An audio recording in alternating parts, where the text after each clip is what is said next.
मेरी कई वीडियो में एक बात बार बार बोलता हूं कि आज इस देश में दलित और आदिवासियों का अगर सबसे बड़ा कोई दुश्मन है तो वो स्वयं दलित और आदिवासियों के नेता हैं। उनके नाम से जो संगठन चल रहे हैं वो हैं।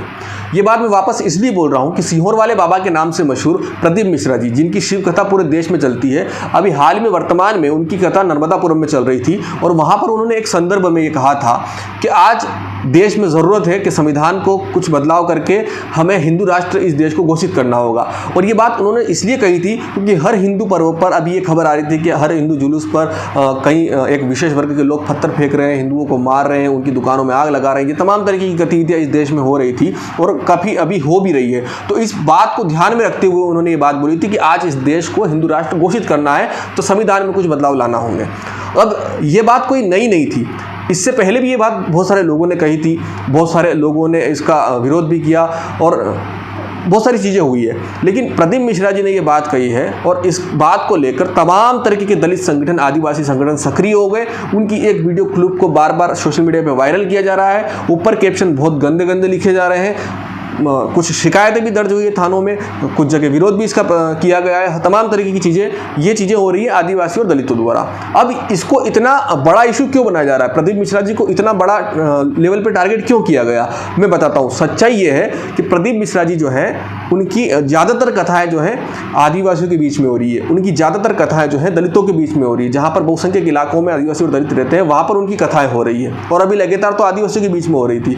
तो कहीं ना कहीं इस देश के जो एक प्लानिंग के तहत लोग रह रहे थे, जो काफ़ी समय से ये प्लानिंग कर रहे थे, काफ़ी समय से ये संघर्ष कर रहे थे कि किस तरीके से आदिवासियों को हिंदू के अगेंस्ट खड़ा किया जाए, सनातन विरोधी उनको बनाया जाए, किस तरीके से दलितों को सनातन विरोधी बनाया जाए। तो काफ़ी समय से जो उनके प्रयास चल रहे थे, कहीं ना कहीं प्रदीप मिश्रा जी उनके प्रयासों पर पानी फेर रहे थे, क्योंकि वो आदिवासियों के बीच में शिक्षा के लिए भी कार्य कर रहे थे, वो आदिवासियों के बीच में उनके बेहतर जीवन के लिए भी कार्य कर रहे थे। क्योंकि हमारे दलित और आदिवासी नेता तो कब आएंगे ना, जब हमें घोड़ी पर बैठने नहीं दिया जाएगा, जब हमें मूंछ नहीं रखने दी जाएगी, जब हमें कुछ ऐसा नहीं करने दिया जाएगा जिससे हमारा जीवन में लेना देना कुछ भी नहीं है। लेकिन वहाँ पर एक पॉलिटिकल स्टैंड बनता है, वहाँ पर एक राजनीतिक मुद्दा बनता है, तो ये सारे लोग दौड़ कर आएंगे, दलित को घोड़ी पर बिठाएंगे, 5 दलित नेता इधर खड़े रहेंगे, 5 दलित नेता इधर खड़े रहेंगे और उस दलित को घोड़ी पर बिठाएंगे, फोटो लेंगे, वीडियो लेंगे और सोशल मीडिया पर वायरल करेंगे। क्योंकि उस पर सिंपैथी बटोरी जाती है ना, उस पर सिंपैथी बटोरी जाती है।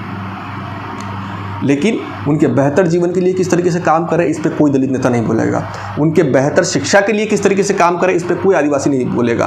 क्योंकि आज इस देश में 90% आदिवासी ऐसे हैं जो उच्च लेवल की शिक्षा नहीं ले पा रहे हैं। उनके वहाँ तक स्कूल तो है, उनके वहाँ तक सरकारी योजनाएं तो हैं, लेकिन वो उसका फ़ायदा नहीं ले पा रहे हैं।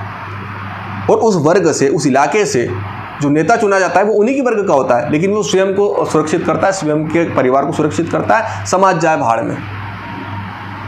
और अगर ऐसा कोई व्यक्ति निकल के आता है प्रदीप मिश्रा जैसा, ऐसे कोई वो लोग निकल कर आते हैं जो बिना किसी स्वार्थ के अपने हिस्से का भी उनको देकर, क्योंकि कथावाचक हैं, उनके बहुत सारे लोग अनुयायी हैं, तो वो उनको चढ़ावा चढ़ाते हैं। वो चाहे तो चढ़ावा अपने पास रख सकते हैं, जो भी वो करना चाहे उसका कर सकते हैं, लेकिन वो वहाँ पर आदिवासियों के बीच में उनको किस तरीके से भोजन मिल सके, उनको किस तरीके से बेहतर शिक्षा मिल सके, वो अपने जीवन को किस तरीके से बेहतर तरीके से जी सके, उसके लिए वो वहाँ पर कुछ ना कुछ कर रहे हैं। यहाँ तक कि उन्होंने लोगों को रहना सिखा दिया है।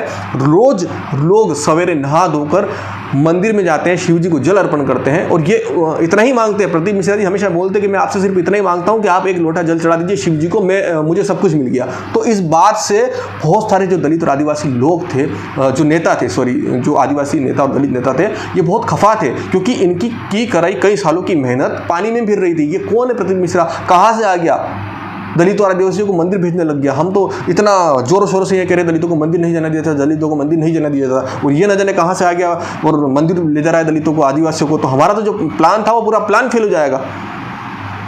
तो कहीं ना कहीं ये सिर्फ प्रदीप मिश्रा जी को टारगेट किया गया है, क्योंकि बोलने की आज़ादी सिर्फ जेएनयू में पढ़ने वाले लोगों को नहीं है, बोलने की आज़ादी इस देश में रहने वाले हर व्यक्ति को है। और अगर मुझे भी आप ये कहते हो तो मैं प्रदीप मिश्रा जी की जो बात है उसको दोहराता हूँ। मैं विक्रम कुमार बागड़े स्वयं दलित समाज से आता हूँ और मैं ये बात कह रहा हूँ कि आज इस देश को हिंदू राष्ट्र घोषित करना है तो संविधान में कुछ बदलाव लाना होंगे। और इस बात से मैं एग्री हूँ, क्योंकि ये संविधान हमें आज़ादी देता है, क्योंकि भारत का संविधान लचीला संविधान है।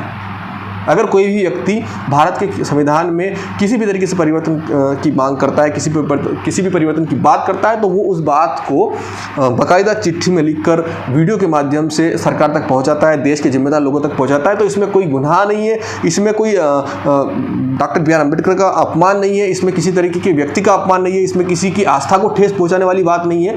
यहाँ तक तो लोग ठीक है, हम तो बदलाव की बात करें, प्रदीप मिश्रा जी ने तो बदलाव की बात की। आप तो हमारे सनातन धर्म के जो मेन ग्रंथ हैं, जो धर्म ग्रंथ हैं, उनको बीच सड़क पर जला देते हैं। हमारे राम जी के जो पोस्टर हैं उनको सोशल मीडिया पर डालकर आप गंदे गंदे कैप्शन लिखते हैं। वहाँ लोग नहीं बोलते हैं, वहाँ आपको नहीं दिखता कि किसी की भावना आहत होती होगी, किसी का कुछ होता होगा।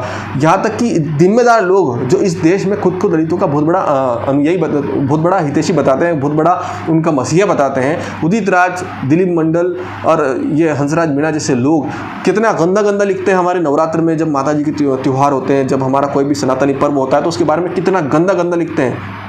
वहाँ पर आपको नहीं दिखता कि किसी की भावना याद होगी। प्रदीप मिश्रा जी ने सिर्फ इतना बोल दिया, वो भी सिर्फ एक संदर्भ में, जो मैं बता चुका हूँ आपको कि इस देश में हर हिंदू त्यौहार पर जिस तरीके से पत्थर फेंके जा रहे हैं, जिस तरीके से हर हिंदू जुलूस पर अटैक किया जा रहा है, उसको लेकर प्रदीप मिश्रा जी ने बोला था कि अगर आज इस देश को सुरक्षित करना है तो संविधान में कुछ बदलाव करके इस देश को हिंदू राष्ट्र घोषित करना होगा। तो इसमें क्या गलत है?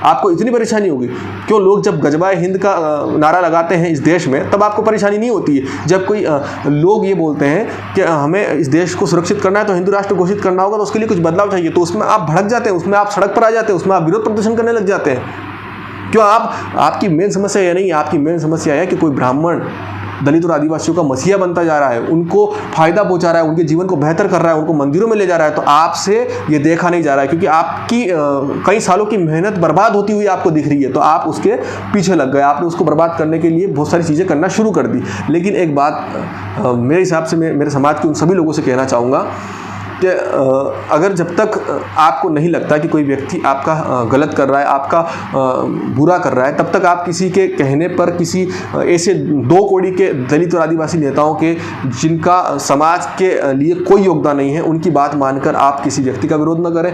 क्योंकि वो अगर आप विरोध करना शुरू कर देंगे तो हालांकि वो ऐसा नहीं करेंगे, लेकिन जो और लोग दलित और आदिवासियों का दिल से भला करना चाहते हैं वो रुक जाएंगे। वो कहेंगे कि भला करने के बाद भी हमें बुराई मिलेगी, तो इससे अच्छा भला करना ही नहीं। तो प्रदीप मिश्रा जी बहुत अच्छा कर रहे हैं आदिवासियों के लिए, दलितों के लिए, हिंदू समाज के लिए। तो उनकी इस बात को सपोर्ट करें, उनके अगेंस्ट में जाने वाले लोगों को इस तरीके से जवाब दें। मैं प्रदीप मिश्रा जी के साथ हूँ, स्वयं दलित समाज से आता हूँ, लेकिन फिर भी उनके साथ हूँ और उनकी इस बात से एग्री करता हूँ कि हाँ, इस देश में अगर हिंदू राष्ट्र घोषित करना है तो कुछ ना कुछ संविधान में बदलाव करके हिंदू राष्ट्र घोषित करना होगा। धन्यवाद। जय श्री राम।